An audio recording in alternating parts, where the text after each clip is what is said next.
Je voudrais ce matin partager avec toi la vie, le mystère de la vie. Et je voudrais te dire, respire, respire, respire la vie. Respire la vie parce que Dieu nous a tellement aimés et qu'il a voulu que la vie coule en nous, que la vie soit en nous. Nous remettons ce moment sous l'autorité du Saint-Esprit et nous voulons que l'esprit de grâce, l'esprit de volonté venant de Dieu, l'esprit de bonne volonté soit avec nous. Je voudrais que Jésus-Christ soit ton soutien pendant ce temps et que l'esprit du Dieu vivant te remplisse de sa présence et que tes péchés te soient pardonnés. Que tout ce que tu as eu à faire qui n'honore pas Dieu, qui n'a pas glorifié Dieu, te soit pardonné.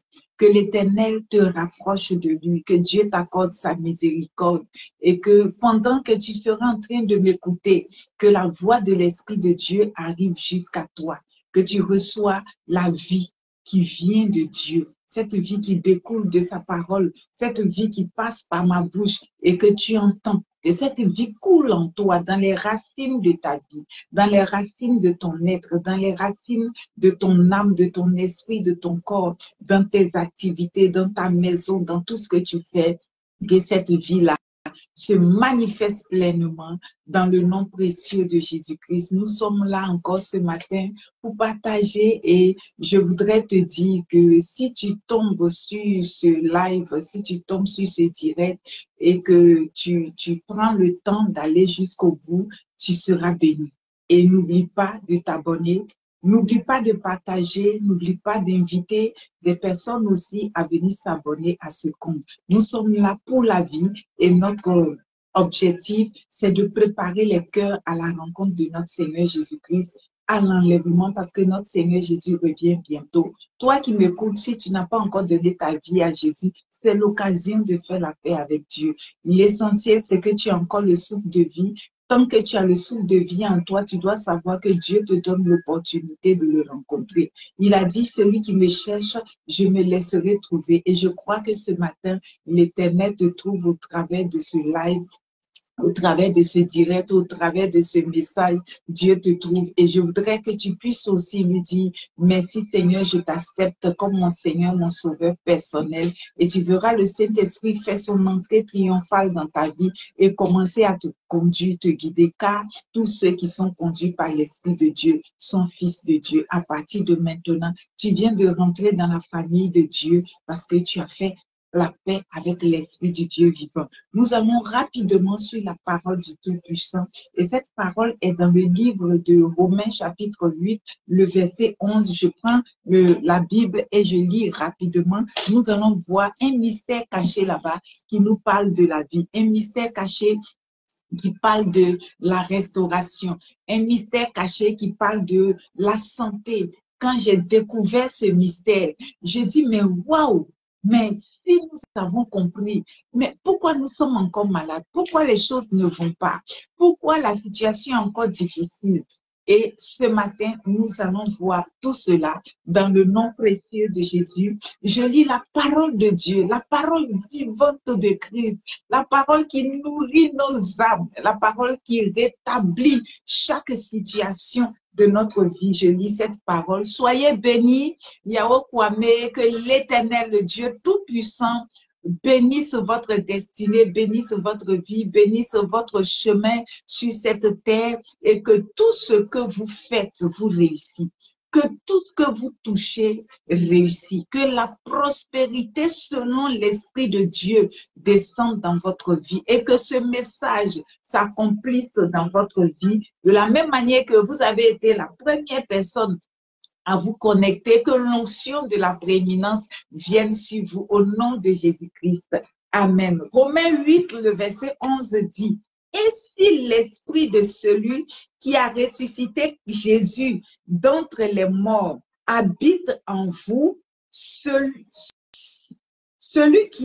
qui a ressuscité Christ d'entre les morts rendra aussi la vie à vos corps mortels par son esprit qui habite en vous. » Je vous assure, j'ai lu, ce n'est pas la première fois que je lis, mais cette fois-ci, le Seigneur a ouvert plus mon esprit à mieux comprendre ce verset. J'ai découvert un mystère caché que je voudrais que nous puissions partager.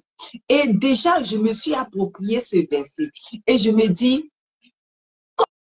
comme l'esprit de celui qui a ressuscité Christ d'entre les morts habite en moi, il me donne et il me donnera la vie à mon corps mortel et à tous les domaines de ma vie. Est-ce que vous voyez combien c'est beau, combien c'est merveilleux?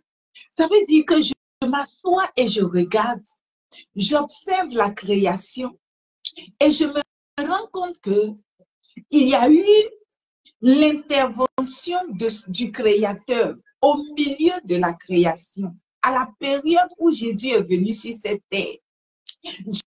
Dieu avait créé le ciel, la terre et tout ce que nous voyons. Et Dieu avait voulu qu'un être humain soit existant et Dieu a créé Adam. Dieu l'a mis dans un beau jardin.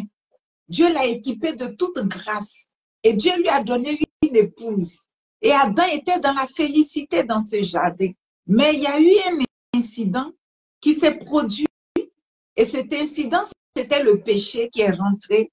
Et du coup, l'homme a connu la mort, ce que Dieu n'a pas créé. Parce que la mort, Dieu n'a pas créé la mort. La mort est venue parce que l'homme a touché à l'interdit. Donc, le Seigneur avait dit, Dieu avait dit à Adam que le jour que tu vas pécher, la mort va rentrer en toi. Et Adam n'a pas accepté de rester sans péché. Et ainsi, Adam a connu la mort. Il y a eu désastre, il y a eu catastrophe, il y a eu déchéance. Et Adam a perdu sa position de chef, sa position de roi, sa position de dominateur dans le jardin. Et Adam s'est retrouvé dans le sous-sol. Adam s'est retrouvé dans l'échec. Adam s'est retrouvé dans l'humiliation. Adam a tout perdu. Et je continue d'observer, je continue de regarder et je vois comme ça que dans la parole de Dieu, il y a une solution qui a été donnée à Adam et à la descendante d'Adam depuis que Jésus-Christ est venu sur terre. Et je lis dans Romains 8, le verset 11 qui dit, ainsi, et si l'esprit de celui qui a ressuscité Jésus d'entre les morts habite en vous, l'esprit qui a ressuscité Christ d'entre les morts donnera aussi la vie à vos corps mortels. Il dit, wow! Oh, quel mystère! Nous qui étions perdus, nous qui étions damnés, nous qui avons fait chemin et nous qui étions en train de faire chemin avec la mort, avec l'enfer, avec la déchéance, avec le retard, les blocages, la maladie et toutes sortes.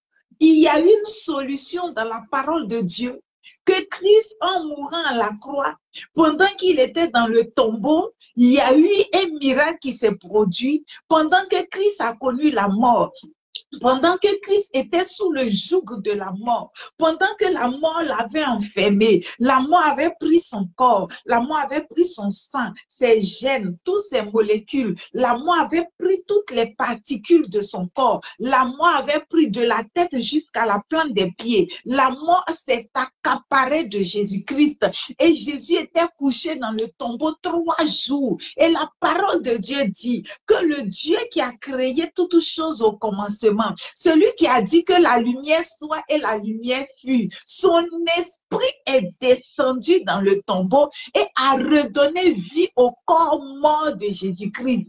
Et le Seigneur me dit dans Romains 8, le verset 11, que ce même esprit qui est descendu dans le tombeau, qui a redonné vie au corps mort de Jésus-Christ, habite en moi.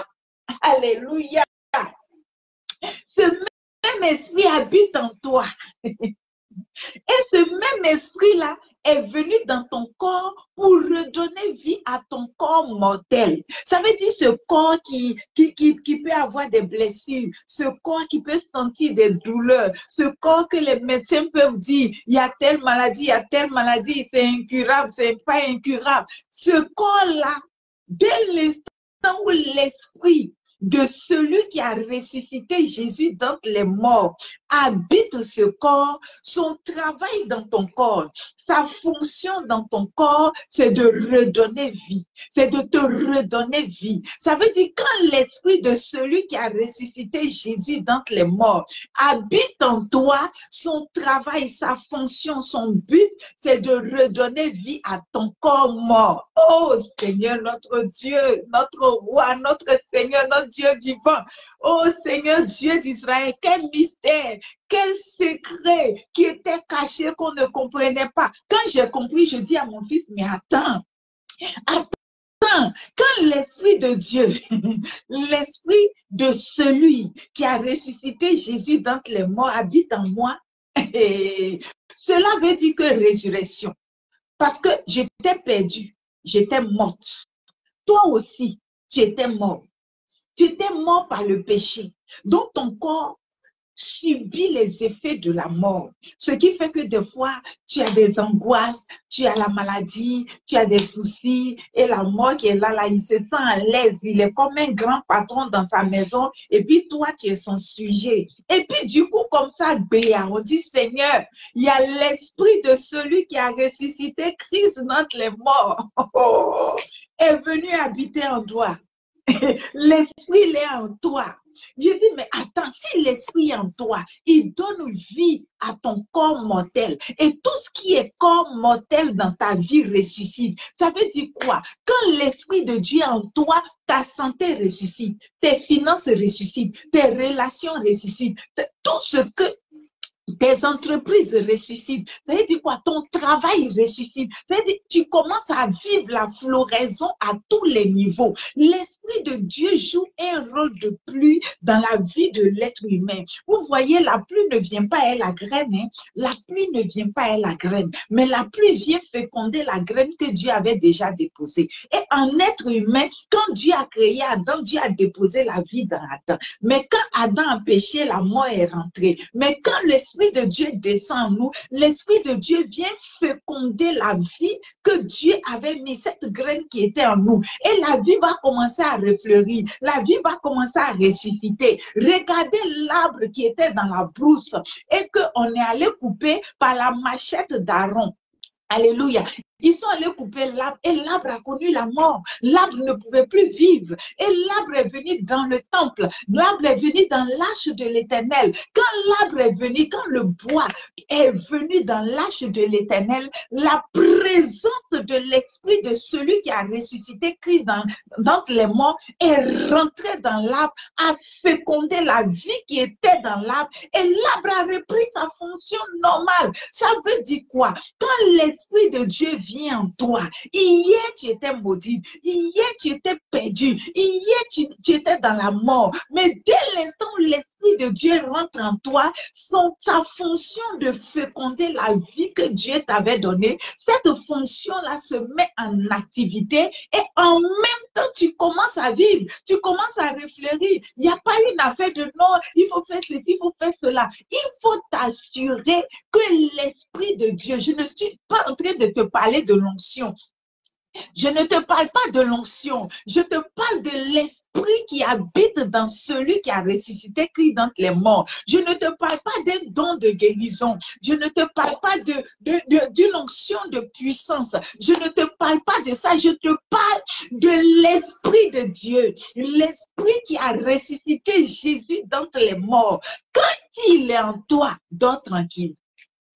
Quand cet esprit est en toi, tout ce que tes mains touchent fleurissent. Quand cet esprit est rentré dans Jonas, la Bible dit que Jonas est descendu au séjour des morts. Jonas, sa vie touchait aux portes de la mort. Ça veut dire que lui-même, là, il a déjà traversé notre atmosphère. Il a quitté ici, il est descendu aux portes de la mort, il a traversé aux portes de la terre et il a traversé. Et l'esprit de celui qui a ressuscité Christ d'entre les morts est rentré en lui, l'a ramené à la vie et il a vécu encore.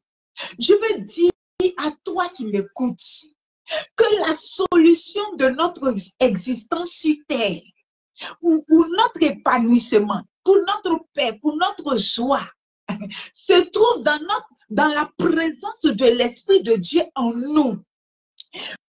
Parce que tout ce que nous recevons comme parole, les paroles que nous recevons, c'est des graines qui viennent en nous.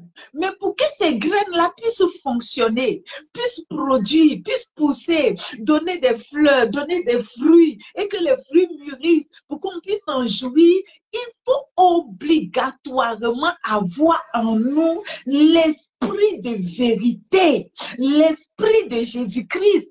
Je ne te parle pas d'un autre esprit, je ne parle pas de l'esprit de l'homme, je ne parle pas de l'esprit des divinités, je parle de l'esprit de Dieu qui a ressuscité Jésus. Ça veut dire quelqu'un qui a fait ces preuves-là, quand il vient en toi, il peut continuer à travailler. L'esprit de Dieu a déjà fait ses preuves en rentrant dans le tombeau pour ramener Christ à la mort. Et cet esprit-là a l'habitude de travailler. Quand on regarde dans l'Ancienne Alliance, la Bible dit que l'Esprit de Dieu a ouvert la mer rouge. C'est cet esprit-là qui est en toi. Oh Seigneur, c'est cet esprit-là qui est en toi. C'est pour cela que la mort ne peut pas régner. La mort ne peut pas dominer. La mort ne peut pas t'éteindre. La mort ne peut pas toucher ce qui t'appartient parce que l'esprit de celui qui a ressuscité Christ d'entre les morts habite en toi, habite dans ta maison, habite dans tes affaires, habite dans tes enfants, habite dans tout ce que tu fais.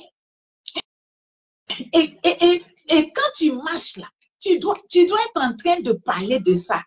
Tu dois être en train de dire, l'esprit de celui qui a ressuscité Christ d'entre les morts habite en moi et donne la vie à mon corps mortel. L'esprit de celui qui a ressuscité Christ d'entre les morts habite en moi. L'esprit de celui qui a ressuscité Jésus d'entre les morts habite en moi et donne la vie à mon corps mortel. Alléluia. Quand tu vois que ton commerce est en train de mourir, tu dis l'esprit de Dieu l'esprit qui a ressuscité Jésus d'entre les morts habite dans mon corps mortel. Donc tout ce que je touche doit refleurir. Je ne peux pas connaître la mort. C'est pour cela que la parole de Dieu dit que celui qui est en Christ ne mourra plus. Jésus dit on ne va plus connaître la mort et c'est une vérité. On ne connaîtra plus la mort. Nous sommes en alliance avec Jésus-Christ. On a signé un pacte de vie avec Jésus-Christ. Par la mort de Christ, le Saint-Esprit est venu habiter en nous. Par la mort de Christ, on a signé un pacte de sang, un pacte de sang qui est au-dessus de tous les pactes qui puissent exister. Même si on prend quelqu'un tout de suite et qu'on prend son sang pour signer des pactes, ça ne peut pas résister, ça ne peut pas être vivant comme notre pacte de sang avec Jésus-Christ. Et cette alliance de l'œuvre de la croix nous donne le droit de recevoir le Saint-Esprit. Et Jésus-Christ, quand il était sur la terre, avant de partir, il a tout fait pour que le Père envoie le Saint-Esprit.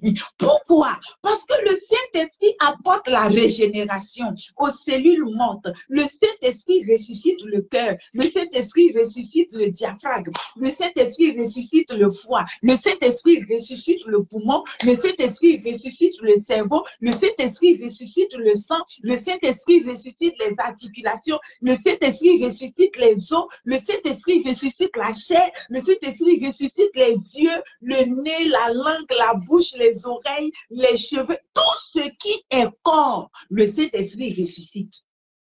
Tout ce qui porte le nom de corps, le Saint-Esprit ressuscite.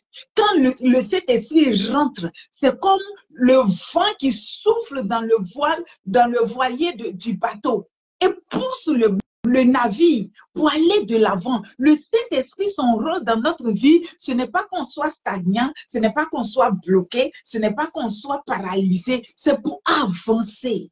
C'est pour avancer. Le Saint-Esprit est celui-là qui nous donne la vie. Et regardez le travail qu'il a fait. 3 jours dans le tombeau. Il rentre et puis il ramène Jésus intact.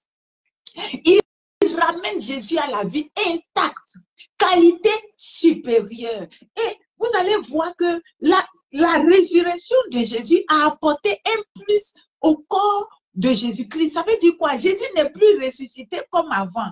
Il y a un mystère dans ce que je suis en train de vous expliquer, que l'Esprit de Dieu nous aide à comprendre.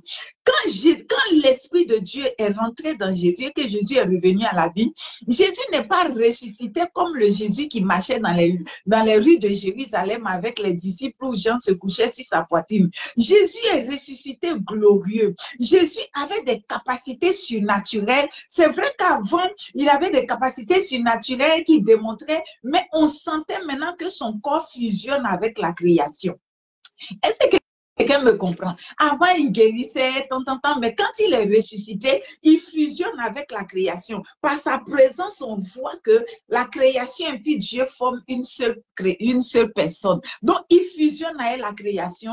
Il arrive, il n'a pas besoin de clé pour ouvrir la porte. Il apparaît, il voyage à la vitesse de la lumière. Il a dit que les choses sont devenues plus faciles. Ça veut dire, quand il est ressuscité, il a été imprégné de la vie divine. Et le ciel s'est fusionné avec lui, et lui et puis le ciel sont devenus un. Et par sa vie, on commence à voir comment la vie se vit au ciel. Quand le Saint-Esprit est rentré dans le corps de Jésus pour le ramener à la vie, Jésus était au milieu des êtres humains, des hommes sur terre, et puis il vit la vie du ciel. Est-ce que quelqu'un comprend ce que je dis? Ça veut dire quoi? Quand l'Esprit de Dieu vient en toi, tu vis la vie du royaume, tu vis la vie du ciel sur terre. Tu t'as dit que ta vie est un miracle de tous les jours. Chaque jour que Dieu a créé, ta vie est un miracle. Les gens se demandent, mais comment toi, tous les jours, tu vis des miracles? Mais ta vie est un miracle parce que celui qui a ressuscité Christ d'entre les morts habite en toi. Celui qui a ressuscité Jésus d'entre les morts habite en toi. Quand Jésus s'est réveillé, Jésus, sa vie était un miracle. Sa vie était un miracle. Tout ce qu'il faisait était un miracle, était le surnaturel sur terre. Sa vie était la démonstration du ciel sur terre. Donc, quand Jésus-Christ te rachète et que tu l'acceptes, la seule chose qu'il te faut, c'est le Saint-Esprit. La seule chose, quand le Saint-Esprit est en toi, et le Saint-Esprit, cette personne merveilleuse, cette personne qui, je vous assure, le Saint-Esprit, il est tellement bon. Quand le Saint-Esprit sait que tu es trop fatigué, la nuit, s'il a l'habitude de te réveiller à 3 heures pour prier, qu'il voit que aujourd'hui, là, non, tu es trop fatigué, il va vouloir que tu te reposes et puis te réveilles à 4 heures. Quand il y a un danger, qui veut que tu pries, il te réveille à minuit, il te réveille, c'est-à-dire qu'il amène ta vie dans un mouvement de vent. Quand un malheur arrive, il apaise ton cœur et puis te dit, reste tranquille. Quand toi tu es paniqué, il dit, calme-toi. Je suis celui qui manifeste la vie. Et cette vie-là, ce n'est pas la vie qu'on voit se promener sur la terre ici. La vie que l'Esprit de Dieu vient manifester en nous, c'est la vie qui est en Dieu. Alléluia. La vie qui est en Dieu, cette vie-là, c'est une vie de plénitude. Et la vie qui est en Dieu, c'est une vie de plénitude. Donc, quand tu as cette vie en toi, tout ce qui est autour de toi fleurit. Quand la vie de Dieu arrive en toi et que le Saint-Esprit manifeste cette vie en toi, tout ce qui est autour de toi fleurit. Tout ce qui est en toi fleurit. Donc, tu vas voir que tout ce que tu fais va fleurir. Tu vas vivre la régénération à tous les niveaux. Et la paix, la Bible dit quoi? Quand l'Esprit de Dieu vient en nous, il nous apporte la vie et la paix. Donc, la vie pleine de Dieu se manifeste et se matérialise en toi. Et Dieu te donne la paix qui surpasse toute intelligence. Dieu te donne cette paix-là. Et toi-même, tu sens que tu n'es plus en train de vivre la vie terrestre. Et tu as la conviction que si tu quittes la terre aujourd'hui, tu rentres dans la gloire. Tu sens que tu es fusionnel avec le ciel. Tu sens que ta vie chaque jour dépend de Dieu. Et tu sens que le Saint-Esprit est ton guide, ton conducteur sur terre. Et chaque chose qui arrive dans ta vie est programmée par Dieu dans le ciel. Et rien n'arrive au hasard. Ta vie est la vie d'un ambassadeur. Tu es un représentant direct du ciel. Et tout ce qui te concerne est protégé par la main du ciel.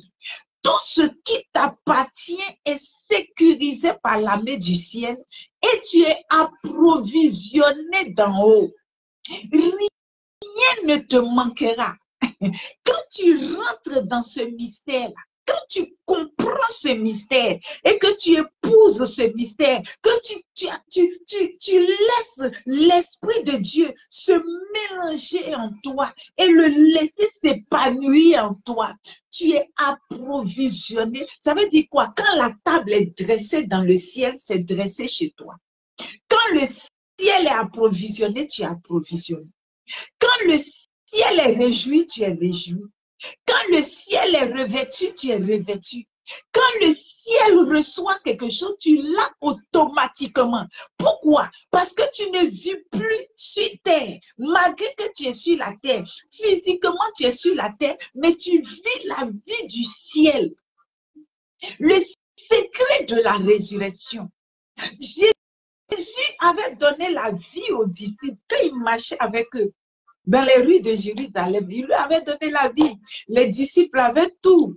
Mais quand il est ressuscité, il dit, mais ce que je vous ai donné là, c'est bon, mais ce que vous avez déjà reçu, c'est pour vivre sur terre. Mais moi, je vais vous donner une dimension plus élevée qui va vous amener à vivre au ciel tout en étant sur terre.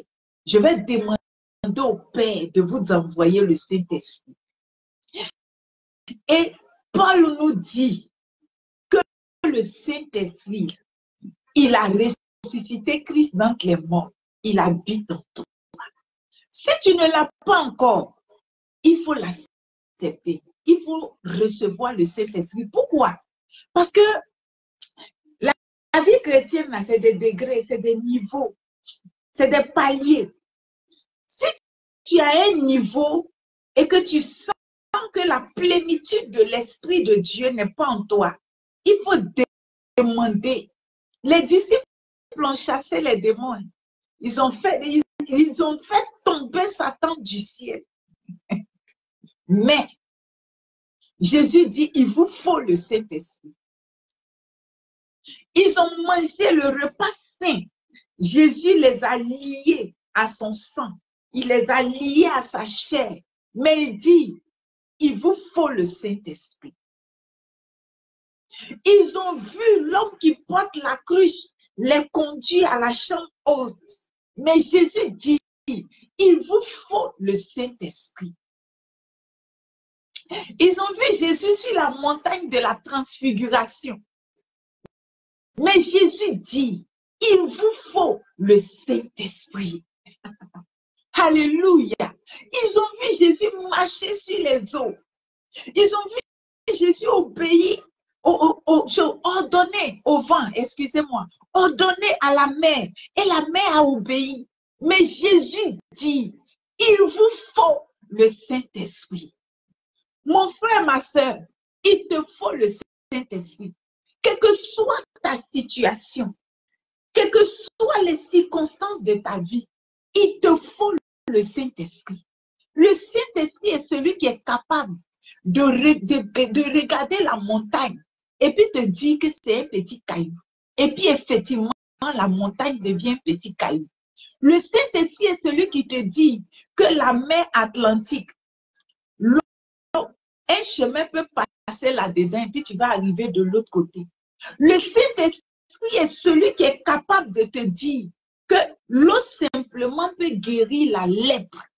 Le Saint-Esprit est capable de te dire cela et puis de le faire. Alléluia. Le Saint-Esprit est celui-là qui peut te dire que décomposer 4 jours dans le tombeau, Lazare peut revenir à la vie. Et puis ce n'est pas une parole en l'air, c'est une vérité qui existe et qui se matérialise. Le Saint-Esprit. L'esprit de celui qui a ressuscité Christ d'entre les morts habite en moi et donne la vie à mon corps mortel. Alléluia. Recevez cette grâce chez vous. Recevez cette puissance qui découle du Saint-Esprit, qui donne la vie à vos corps mortels. Recevez cette présence de Dieu. Et puis quand je pense à ça, je m'imagine, je me vois d'abord, je dis, mais moi, je suis un être humain et en moi, j'ai un esprit. Maintenant, Dieu, il est Dieu et en lui, il y a un esprit. Et c'est son esprit-là qui est venu habiter en moi. Regardez un peu comment Dieu m'aime, comment Dieu m'a aimé et comment Dieu continue de m'aimer. Regardez un peu la position de dominatrice que Dieu me donne sur terre. Regardez un peu la solution que Dieu fait de moi pour la création qui m'entoure. Regardez un peu que par ma seule présence, tous ceux qui sont autour de moi vivent. Regardez un peu parce que je suis là. Tous ceux qui sont autour de moi bénéficient de la présence de Dieu. Parce que je suis quelque part, parce que ma voix rentre dans une maison, Dieu parle dans cette maison. Regardez un peu le privilège que j'ai de porter Dieu aux nations. Regardez un peu le privilège que j'ai de devenir une solution à cause de ce que Dieu a fait de moi, un vase de terre. Et puis lui-même, il a choisi d'habiter en moi. Que cette grâce soit le partage de tous. Vous tous qui suivez, vous tous qui écoutez, tous ceux qui vont écouter dans les jours à venir. Que cette vie de l'Esprit de Dieu vous remplisse. C'est merveilleux. Vous vivez des miracles, même quand vous rendez le témoignage, les gens disent, mais attends, est-ce que tu es sur la même terre que nous? Tu dis oui, je suis sur la même terre que vous, mais moi j'ai en moi celui qui a ressuscité Christ d'entre les morts. C'est ce qui fait que j'ai un niveau supérieur. Que cela soit le partage de tous. Demeurez bénis, demeurez bénis, demeurez bénis, demeurez bénis. Je vous aime. Je vous aime. Je continue de vous porter en prière. Je vous demande de prier pour moi, de continuer de prier pour moi, de prier pour la mission que l'Éternel m'a donnée à accomplir sur cette terre. Priez pour ma famille. Moi aussi, je ne manquerai pas de vous porter toujours dans mes prières. Nous avons fini pour ce court instant et on laisse tout dans la main du Saint-Esprit. Et je demande à l'Esprit de Dieu de vous remplir, d'habiter en vous, de faire de vos vies, de vos corps, son habitation spirituelle, d'être votre guide dans tout ce que vous entreprenez, dans tout ce que vous faites. Que cette vie continue de fleurir afin que vous soyez des témoins vivants sur cette terre et que par votre vie, Dieu se révèle aux nations et à la création. Au nom puissant de Jésus. Amen, amen, amen. Je vous dis merci pour la fidélité et la confiance. Partagez, abonnez-vous à ce compte. Permettez que plusieurs puissent recevoir cette bonne nouvelle. N'oubliez pas, nous nous préparons pour l'enlèvement. Jésus revient pour chercher l'Église. Soyez prêts, vous et votre famille. Il a dit, crois toi et ta famille, vous serez sauvés. Priez toujours pour vos enfants, priez pour votre famille. Les parents qui sont au village, ne les oubliez pas dans votre prière. Priez, priez jusqu'à ce que Dieu ouvre une porte de salut pour chacun. Un secret, réservez chaque membre de votre famille au salut, afin qu'avant qu'il ne quitte la terre, Jésus se révèle à eux. Nous sommes sur le chemin pour la vie céleste. Ne l'oubliez pas. Et sur cette terre, laissez le Saint-Esprit vous conduire. Dans le nom puissant de Jésus. Nous continuons dans la marche et s'il vous arrive de vous affaiblir, de tomber, relevez-vous. Laissez l'Esprit de Dieu vous fortifier et les choses iront mieux. Alléluia. Amen.